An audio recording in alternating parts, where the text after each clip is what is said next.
ভাই আমার যদি কেউ পিস্তলও ঠেকায় মাথায় যে গুলি করে দিব কবুতর খা, তাও আমি খাবো না। যে জিনিস ভালোবাসি এই জিনিস আমি কখনো খাওয়ার চিন্তাও করি না। এইটা অন্যরকম একটা জিনিস, মানে আমার সামনে যদি কোনো কবুতর অথবা কোনো কিছু মানে যদি জবাই করে বা যদি কোনো ক্ষতি হয় আমার কলিজা ফাইটা যেতে চায়। এর জন্য ভাই মানে মাইন্ড করেন না, এর জন্য ভাই আমি বিড়াল পছন্দ করি না। কারণ বিড়াল কি করে, কবুতর খায় ফেলে, কবুতর ধরে মাইরা ফেলে। হ্যাঁ, অনেক ছোটবেলা থেকে কবুতর পালি তো, অনেকের বিড়াল অনেক ভালো জিনিস, ব্যক্তিগতভাবে অনেকে পালতে পারেন। এর জন্য কিন্তু আমি ব্যক্তিগতভাবে বিড়াল পছন্দ করি না। হ্যাঁ, এখন তো অনেক ভদ্র ভদ্র বিড়াল আসছে, পার্সিয়ান বিড়াল খেলনার মতো। আর আঙ্গ ওই যে দেশি যে বিড়াল, গ্রাইমা যে বিড়ালগুলা জঙ্গলি, একবারে খালি করে ফেলায়, 40টা 50টা একবারে খায় ফেলাইবো। মানে খাইবো না, ওদের মাইরা থয়ে যাবো।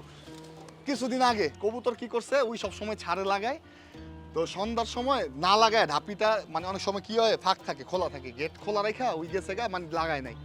বিড়াল আইসা কয়টা খাইছে? প্রায় 15টার মতো। প্রায় 15টার মতো, মানে খাইছে তো দুই একটা, এগুলার কি করছে মারছে, মাইরা মাইরা এখানে রাখছে দুইটা, ওইখানে রাখছে দুইটা। তো বিড়াল এমন ক্ষতি করে, কবুতর পালকরা যারা কবুতর পালে ওরা কিন্তু বিড়াল দেখতে পারে না। তা আমারে আপনারা গুড কমেন্ট ব্যাড কমেন্ট করতে পারেন, গালিও দিতে পারেন, এটা আপনার ব্যক্তিগত ব্যাপার, কিন্তু আই ডোন্ট লাইক ক্যাট।